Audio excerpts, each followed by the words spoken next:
झाले की त्या बेबीचं एक्सपल्शन होतं, बॉडीच्या बाहेर एक्सपल्शन होतं. As soon as expulsion of that baby is takes place from the mother's body, the lungs of that fetus or that baby is expand. Now blood is going in pulmonary and aorta part, आणि म्हणून ते जेव्हा पहिल्यांदा रडतात तेव्हा त्यांचा तो first breath म्हणजेच त्यांची ती एक कंप्लीट सायकल कंप्लीट होते. तिथून पुढे त्यांच्या सर्क्युलेटरी सिस्टीम, रेस्पिरेटरी सिस्टीम ह्या वेल परफॉर्म करायला सुरुवात होतात. It last up to 20 to 50 minutes. आणि एकदा बेबीचं एक्सपल्शन झालं की मग मात्र ती जी काही अम्बिलिकल कॉर्ड असते, जी मदरचे आणि एम्ब्रिओ आहेत ह्या दोघांना कनेक्टिव्ह मधलं जे काही एक ट्युब्युलर स्ट्रक्चर होतं, so it get first tied, then further get clipped and cut close to the baby's navel part और the belly button part. Last one is after birth. एकदा बर्थ झाल्यानंतर प्लासेंटा जो असतो तो युटरसपासून सेपरेट होतो. Separate होऊन तो बॉडीच्या बाहेर एक्सपेल्ड होतो किंवा रिमूव्ड होतो वेगवेगळ्या सिव्हिअर अशा कॉन्ट्रॅक्शनमुळे, आणि त्या पार्टला म्हणणार आहोत आपण आफ्टर बर्थ. पार्च्युरेशन होत असताना काही कॉम्प्लिकेशन्ससुद्धा येतात. सो असे काही कॉम्प्लिकेशन्स आहेत ते 1-2 मिनटामध्ये पाहूयात की हे कॉम्प्लिकेशन्स नक्की काय आहेत. Certain complications.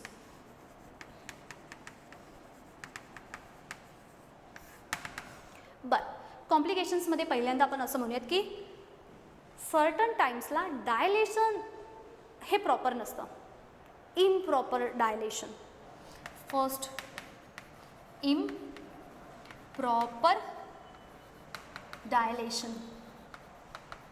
डायलेशन काय झालं आहे, इम्प्रॉपर झालं आहे. आणि ह्याच्यामुळे सुद्धा डायलेशन जर प्रॉपर झालं नाही तर बेबीचं एक्सपल्शन मात्र पॉसिबल होत नाही. Second, exact force is not get applied for the expulsion of body. आता एकतर फर्स्ट हे जे काही सर्विक्सचं किंवा वजायनाचं डायलेशन आहे, सर्वात पहिल्यांदा तर सर्विक्स यायला पाहिजे. सो यांचं जे काही डायलेशन आहे हे जर प्रॉपर झालं नसेल तर बेबी पुढे पुश होत नाही.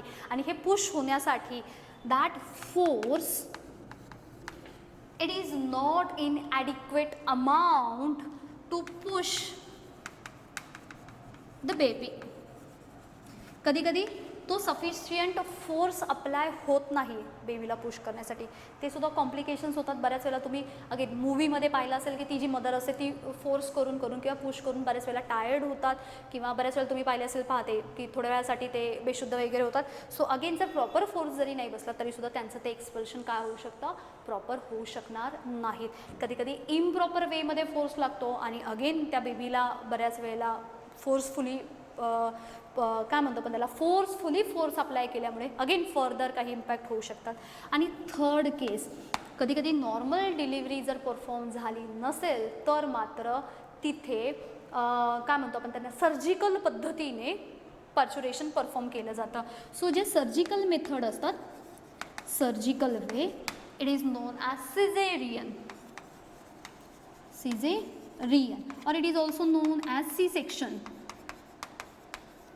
सो असे काही सर्टन कॉम्प्लिकेशन्स आहेत की जे नॉर्मल डिलिव्हरी असेल किंवा आपण म्हणतो ना पार्च्युरेशन आहे त्यांच्यामध्ये ते कॉम्प्लिकेशन्स क्रिएट करू शकतात. ह्याच्या व्यतिरिक्तसुद्धा तुम्हाला अजून बरेचसे कॉम्प्लिकेशन्स आढळतील.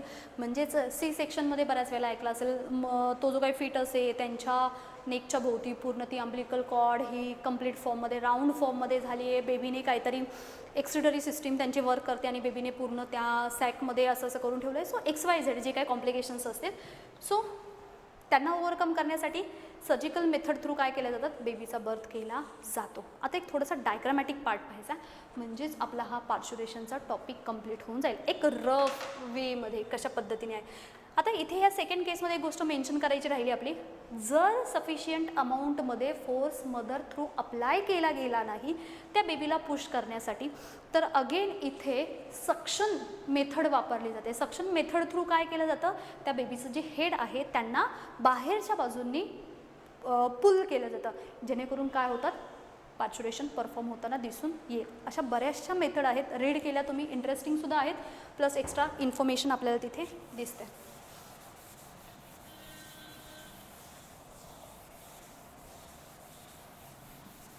आपल्या टेक्स्टबुकमध्ये खूप छान डायग्राम दाखवल्यात. सो तुम्ही त्या डायग्रामचा रेफरन्स घेणार आहात. अगदीच रफ डायग्राम दाखवणार आहे मी. आपण असं सांगतोय ही कॅव्हिटी आहे किंवा ह्या रिजनमध्ये इथे हा बेबी आहे. बरं समजून घेताय तुम्ही. हा जो पार्ट आहे हा बेबीचा आहे, हा झाला त्या बेबीचा हेडचा पार्ट, राईट. हे मदरचं युटरस आहे. युटरसचा हा खालचा पार्ट, हा खालचा पार्ट इथे हा सर्विक्स आहे आणि ह्या सर्विक्सपासून हा पुढचा पार्ट वजायना असा कन्सिडर करतो आहे. नावं का आहेत मी एक रफली सांगते. हे पूर्ण पार्ट जो आहे बाहेरचा गोल हा युटरस आहे. आतमध्ये हा फिटस दाखवायचा प्रयत्न केला आहे. ह्यांची पोझिशन जी आहे त्या फिटसचं हेड टुवर्ड्स द सर्विक्स आहे. By the end of third trimester और within the third trimester this head get fixed into the cervix. So हा हेड जो रिजन असतो तो कम्प्लिटली इथे येऊन थांबलेला असतो असा एवढा. हा सर्विक्सचा पार्ट असतो. हा जो पार्ट आहे हा सर्विक्स आपण पाहिला होता ना, इनर पण असतो त्यांना, आउटर पण असतो. हा पुढचा जो आहे तो वजानाचा पार्ट आहे, राईट. मग जिथे आपण डायलेशन पाहिलं तर हे जे सर्विक्सचा पार्ट आहे हा काय झाला पाहिजे, डायलेट झाला पाहिजे. सो फर्स्ट केस जी आहे ती अशी इथे. आता दुसऱ्या सेकंड केसमध्ये काय करूयात आपण, बरं आपण आता हा असा फिटस दाखवला आहे, हा फिटसचं हेड आहे ते. आता हे अजून डायलेट झालं आहे, डायलेट होऊन आता हा रिजन वाढला पहा, डायलेट झाले सेकंड केसमध्ये. आणि जसं सर्विक्सचं डायलेशन वाढायला सुरुवात होते तसं इझिली त्या बेबीचं जे हेड आहे ते सर्विक्स थ्रू आता कुठे पुढे पास ऑन होणार आहेत, ते पुढे फर्दर पास ऑन होईल, वजायना थ्रू बाहेर येईल. सो फर्स्ट केस झाली आपली. सेकंड केसमध्ये आपण एक काम करूयात. सो हा जो पार्ट आहे आता थोडासा बेबी पुढे मूव्ह झाला आहे आणि हेड रिजन जो आहे तो ऑलमोस्ट इथे आला आहे. म्हणजे सर्विक्स पार्ट जो होता कम्प्लीट डायलेशन झालं आहे त्यांचं, किंवा बऱ्याच वेळेला इथे एक सर्जिकल कट दिला जातो, त्याच्या थ्रू वजायना थ्रू बेबीला काय केलं आहे, बाहेर पुल करून काढलं आहे. सो हा जो बेबीचा पार्ट आहे हा बाहेर पुल करून आला आहे. Suppose this is our baby, right. हा पुल केल्यानंतर हे जे काय आहे युटरसचा पार्ट हा तसाच राहिला. इथे सपोज मी इथे अशी काहीतरी ही अम्बिलिकल कॉर्ड दाखवली. मग ही जी अम्बिलिकल कॉर्ड असते ती काय केली जाते, इथे पहिल्यांदा इथे क्लिप केलं जातं, टाईड केलं जातं. त्याच्यानंतर सपोज इथे क्लिप केलं आणि इथे मग कट केलं जातं. सेकंड स्टेजमध्ये काय झालं, पर्च्युरेशन झालं, म्हणजेच काय झालं, एक्सपल्शन. पहिली स्टेज जी दाखवली होती ती होती आपली डायलेशन स्टेज. सेकंड स्टेजमध्ये बेबींचा बर्थ झाला म्हणजे एक्सपल्शन स्टेज झाली, आपण पूर्ण पाहिली. आफ्टर बर्थ आता याच्या आतमध्ये इथे आपण असं म्हणूयात की हा जो काही प्लासेंटा आहे याच्याशी कनेक्टेड आहे ना, हा जो काही प्लासेंटा आहे बेबीचा बर्थ झाल्यानंतर this placenta separates from the uterus. युटरसपासून हा प्लासेंटा सेपरेट होतो आणि हा बॉडीच्या बाहेर काय केला जातो, रिमूव्ह केला जातो. It is the third stage called as the after birth. खूप छान डायग्राम आपल्याला आपल्या टेक्स्टबुकमध्ये दिलेल्या आहेत. So this is how parturition takes place in case of human being. I hope तुम्हाला पार्च्युरेशनचा पार्ट व्यवस्थित समजला असावा.